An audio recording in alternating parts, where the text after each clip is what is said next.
창조의 질서에는 하나님의 섭리가 있습니다. 자연 만물 속에 하나님의 섭리가 있습니다. 또한 우리의 구원 속에도 하나님의 섭리가 있습니다. 우리가 받은 구원에도 하나님의 섭리가 있습니다. 이와 마찬가지로 우리 일상생활에서도 매일매일의 삶 속에서도 하나님의 섭리가 있습니다. 우리가 하나님을 진실로 믿는다고 할 것이면 우리는 창조와 구원과 매일의 삶 속에 하나님의 주권을 인정해야 합니다. 그런데 제가 생각하기에 가장 우리가 하나님의 주권을 잊기 쉬운 영역이 바로 날마다의 일상생활입니다. 오늘 본문을 통해서 주께서 우리에게 말씀하셨습니다. 참새 2마리가 동전 한 양에 팔리지 않느냐. 그러나 그 가운데서 하나라도 너희 아버지께서 허락하지 않으시면 땅에 떨어지지 않을 것이다. 아버지께서는 너희의 머리카락까지도 다 세시고 계신다. 그러니 두려워하지 말아라. 너희는 많은 참새보다 귀하니라. 여기서 이 동전 한 입에 해당이 되는 이 성경 속의 표현이 아사리온입니다. 참새 2마리가 한 아사리온에 팔리는 것이 아니냐. 자, 그러면 2 아사리온은 참새 몇 마리를 살 수 있을까요? 2 아사리온은 참새 5마리를 살 수 있습니다. 하나를 얹어서 5마리를 살 수가 있습니다. 이 아사리온은 여러분 지갑 속에 가장 작은 동전, 바로 그것을 의미하는 것입니다. 당시 최소 단위의 동전이었습니다. 한 데나리온의 16분의 1이었습니다. 그런데 참새 2마리가 한 아사리온에 팔리고 있는데 주께서 말씀하십니다. 하나님 앞에는 그 하나도 잊어버린 바 되지 아니하신다고 하십니다. 더 큰 위로와 용기가 되는 말씀은 우리의 머리카락까지도 하나님께서 다 세시고 헤아리시고 계시다는 것입니다. 사실 우리는 우리 머리털 개수를 알지 못합니다. 별로 관심도 없습니다. 하루에 몇십 개가 나고 몇십 개가 빠지는 이 머리카락 한두 개에 누가 깊은 관심을 두겠습니까? 그러나 하나님은 그 머리카락 하나하나에 번호를 매기시고 있습니다. 어떤 분은 나는 하나님이 고생 안 하시게 하려고 머리숱이 없다고 이 대머리를 자랑하시는 분이 있습니다. 그분 하나님께 효자입니다. 자, 그러나 머리카락이 있든지 없든지 하나님은 그를 살피시고 돌보시고 지키십니다. 우리가 두려워하지 않아도 되는 이유는 무한히 위대하신 하나님께서 이처럼 섬세하게 우리를 돌보시는 까닭입니다. 자, 성경의 역사를 살펴보시기 바랍니다. 어느 날 요셉의 형들이 양을 치러 어디론가 멀리 갔습니다. 아버지 야곱은 마침 그들에게 사람을 보내야 할 일이 생겼습니다. 그런데 왜 그때 야곱이 사람을 보내야 할 필요가 생겼을까요? 그리고 왜 하필 그때 요셉이 그 자리에 있었을까요? 요셉은 야곱의 사랑하는 아들이었습니다. 그러나 야곱은 요셉을 보내야 했습니다. 그리고 요셉이 물어물어 형들이 있는 곳을 찾았을 때 형들은 그가 다가오는 것을 보고 그리고 그의 꿈 이야기를 기억하고 그를 시기하고 미워하여 그를 붙잡아 구덩이에 던져 넣었습니다. 그런데 마침 어떤 미디안 상인들이 그들 옆을 지나가게 되었습니다. 왜 하필 미디안 상인들이 그곳에 온 것입니까?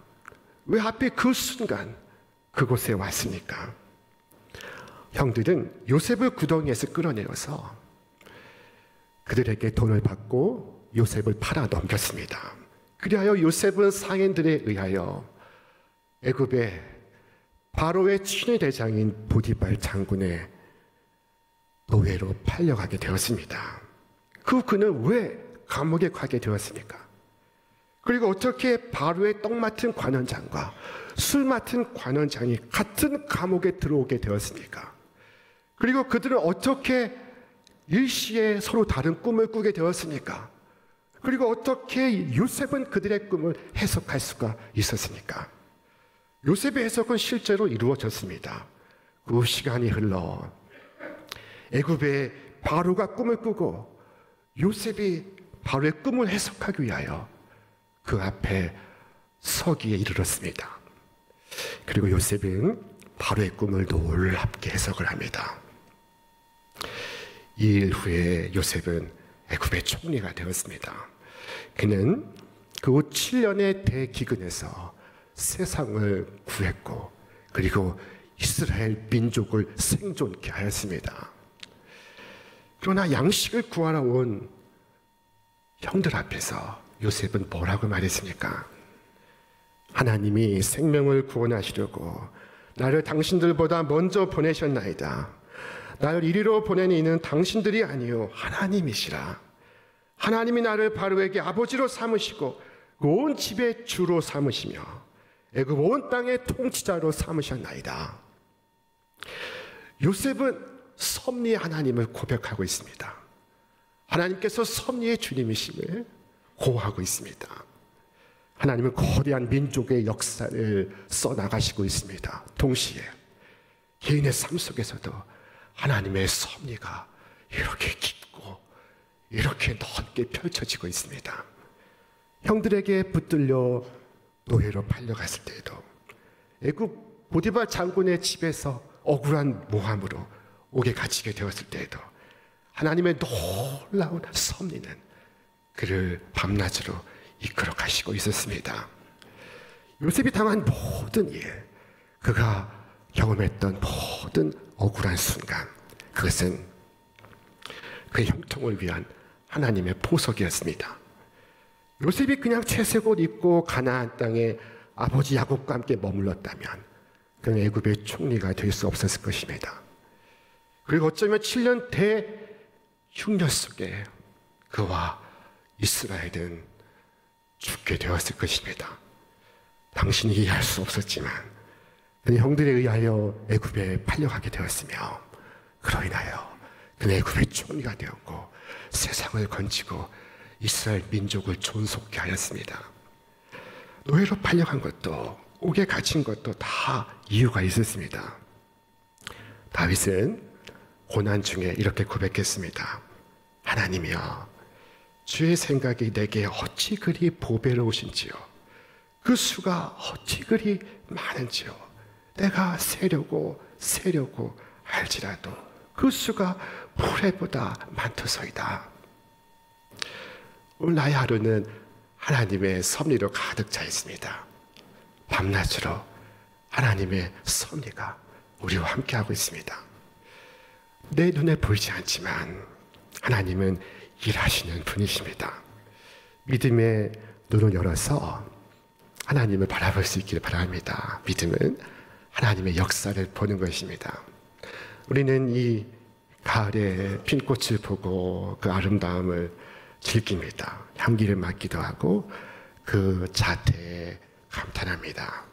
그러나 우리 예수님은 무엇을 보셨습니까?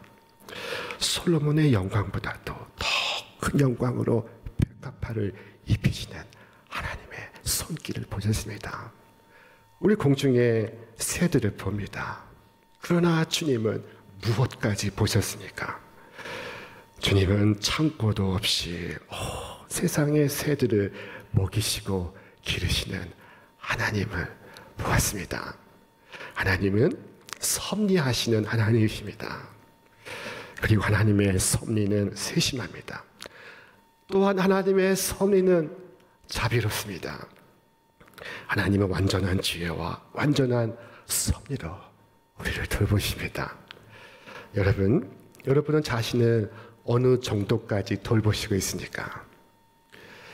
자, 여러분은 여러분 자신을 돌보되 머리카락까지 다 헤아리고 계십니까?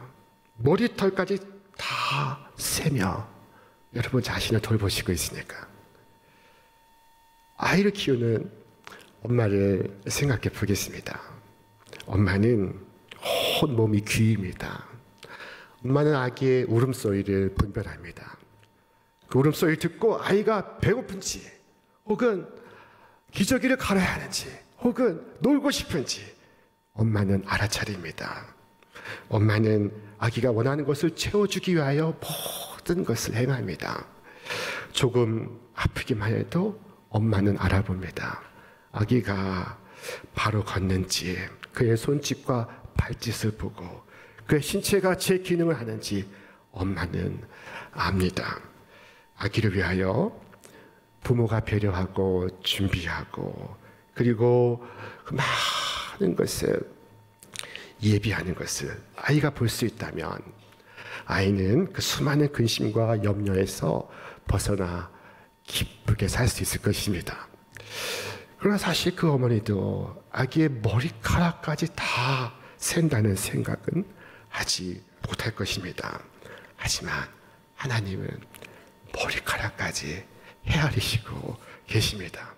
나 하나를 위하여 하늘에서 그 많은 섭리와 그 많은 준비와 그 많은 돌봄으로 함께 하신다는 것을 내가 볼 수 있다면 나는 근심과 걱정을 버리고 모든 후회와 낙심에서 벗어나 기쁨과 감사의 삶을 살 수 있을 것입니다.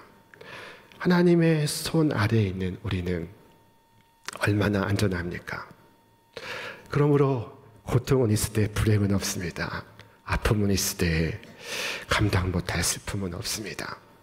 모든 것이 하나님의 뜻 안에서 하나님의 사랑 속에서 되고 있기 때문입니다. 하나님의 섭리가 얼마나 기이한지요. 그럼 우리는 말할 수 있습니다. 정말 그러합니다. 그렇습니다. 섭리가 있음을 나는 인정합니다.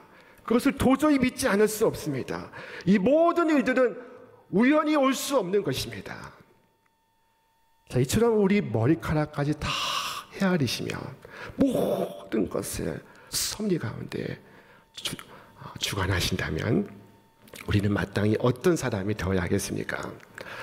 자, 우리는 담대한 사람이 되어야 할 줄로 믿습니다. 우리에게 두려울 것이 무엇입니까? 하나님의 섭리를 믿는 사람은 담대할 수 있습니다. 어느 날 바울을 호송하고 있던 배가 그 겨울바다 폭풍에 있는 지중해에서 큰 풍랑을 만나게 되었습니다. 이 지중해는 겨울에는 항해를 하지 않습니다. 왜냐하면 큰 파도와 풍랑이 일기 때문입니다. 그러나 바울 호송하는 군인들의 오판으로 그들은 겨울바다를 항해하게 되었습니다. 그리고 큰 태풍을 만나서 그 바다를 표류하게 되었습니다. 하늘의 별과 해와 달을 못 본 지 벌써 며칠이 지났습니다. 풍랑이 사정없이 배에 부딪혔고 배는 하늘로 솟구쳤다가 깊은 바닷속으로 곤두박질 치고 있었습니다. 배가 침몰하는 것을 막기 위해서 배 위에 모든 화물을 바다에 던졌습니다. 그렇게 해서도 되지 않아서 항해를 함에 있어 반드시 필요한 도구들을 바다에 다 던졌습니다. 그렇게 하고도 되지 않아서 저들이 갖고 있던 마지막 남은 것을 버렸습니다. 그것은 살 수 있다는 소망이었습니다. 자, 칠흑 같은 어둠 속에서 사나운 풍랑 속에서 그들은 완전히 소망을 잃었습니다. 삶과 죽음의 그 차이를 느낄 수가 없었습니다. 바로 그때 죄수의 신분이었던 사도 바울이 일어섰습니다. 그리고 그들 향해 말했습니다. 여러분이여 안심하라. 너희 중 아무도 생명에 손상이 없으리라. 내가 속한 바, 내가 섬기는 하나님의 사자가 어젯밤 내 곁에 서서 말하되 바울아, 바울아 두려워하지 말라. 네가 가이사 앞에 서야겠고 또 하나님께서 너와 항해하는 자를 다 네게 주셨다 하셨으니 그러므로 여러분이여 안심하라. 나는 내게 말씀하신 그대로 되리라고 하나님을 믿노라. 바울은 희망을 잃은 자들에게 큰 희망을 전하고 있었습니다. 그리고 기준한 그들에게 먹을 것을 먹이고 있었습니다. 사랑하는 여러분, 오늘 바람이 일고 풍랑이 불 때 여러분 가정에서, 여러분 일터에서, 여러분 서 있는 자리에서 하나님을 의지하여 침착하고 굳세어지기를 바랍니다. 이것이 사람들 앞에서 주님을 시인하는 것입니다. 바울은 마음이 평온하였습니다. 그가 평온하였기 때문에 그와 함께한 사람들을 다 평온하게 만들 수가 있었습니다. 그럼 그는 어떻게 그렇게 평온할 수 있었습니까? 그것은 그가 하나님의 섭리를 믿었기 때문입니다. 바울은 나는 하나님을 믿노라 말했습니다. 나는 내게 말씀하신 하나님을 믿노라. 내게 말씀하시기를 네가 로마의 황제 가이사 앞에 서야 하리라 말씀하셨습니다.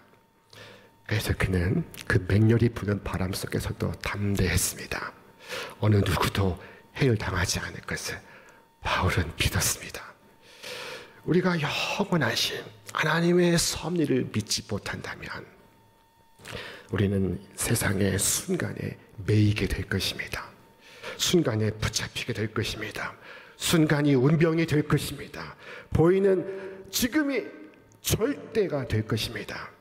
영원하신 하나님의 섭리가 있음을 기억할 때, 그때 우리는 이 현재의 순간에 붙들리지 않을 수 있습니다.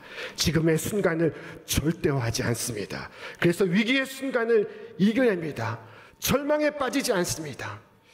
그리고 어떤 순간에도 포기하지 않습니다.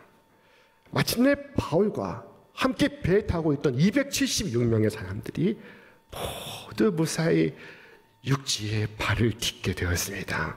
한 사람도 목숨을 잃은 자가 없었습니다. 주께서 말씀하셨습니다. 우리 함께 말씀 읽겠습니다. 누구든지 사람 앞에서 나를 시인하면 나도 하늘에 계신 내 아버지 앞에서 그를 시인할 것이요, 누구든지 사람 앞에서 나를 부인하면 나도 하늘에 계신 내 아버지 앞에서 그를 부인하리라. 하나님을 시인한다는 것은 전능하사 천지를 만드신 하나님께서 오늘 나의 삶을 주관하신다는 것을, 섭리하신다는 것을 믿는 것입니다. 오늘 본문의 말씀은 예수님께서 사랑하는 12 제자를 세상 가운데 보내시며 하시는 말씀입니다. 저들이 세상을 살아갈 것입니다. 저들이 세상 속에서 그리스도의 복음 들고 살아가게 될 것입니다. 그때 주께서 무엇을 말씀하시고 있습니까? 그들이 오직 하나님 외에는 세상에 두려워할 것이 없음을 말씀하시고 있었던 것입니다.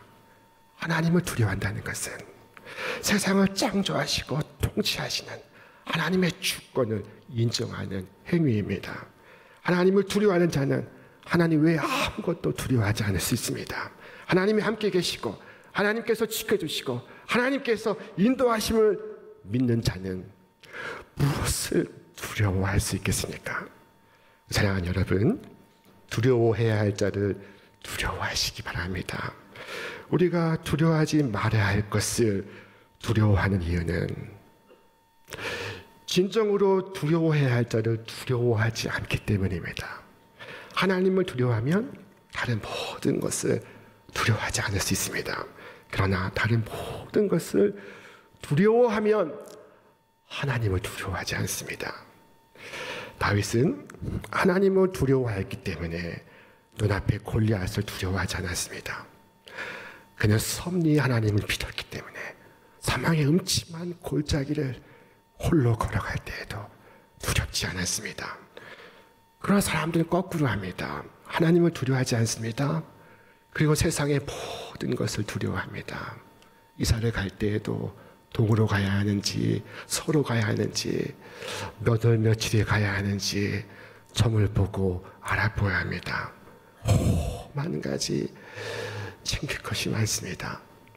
한 가지가 두렵습니다. 사랑하는 여러분, 오직 하나님 한 분을 두려워함으로 다른 그 무엇도 두렵지 않는 삶을 선택하시기를 바랍니다.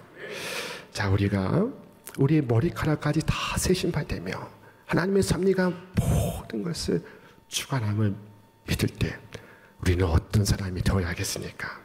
우리는 주께 감사하고 주님을 찬송하는 사람이 되어야 할 줄로 믿습니다. 주께서 말씀하셨습니다. 너에게는 머리카락까지 다 세신 바 되었나니 두려워하지 말라. 너희는 많은 참새들보다 귀하니라. 이 믿음이 내게 있다면 나는 오늘 하나님께 감사하는 사람이 될 수 있습니다. 장미꽃 가시에도 노래를 부를 수 있고 고난 속에서도 믿음을 잃지 않을 수 있습니다. 다윗은 노래했습니다. 우리 함께 읽겠습니다. 만군의 여호와여, 주의 장막이 어찌 그리 사랑스러운지요. 주의 집에 사는 자들은 복이 나니 그들이 항상 주를 찬송하리이다. 주의 집은 1차적으로 성전을 물론 의미하는 것입니다. 그러나 주님이 성전에만 머무시는 것은 아닙니다. 주님의 집은 주님의 섭리가 가득한 온 세상입니다. 주님은 어디에나 계십니다. 안 계신 곳이 없습니다. 온 세상이 주님의 집입니다. 그곳에서 참새와 제비도 하나님의 섭리 속에서 살아가고 있는 중입니다. 우리 말씀 같이 읽겠습니다.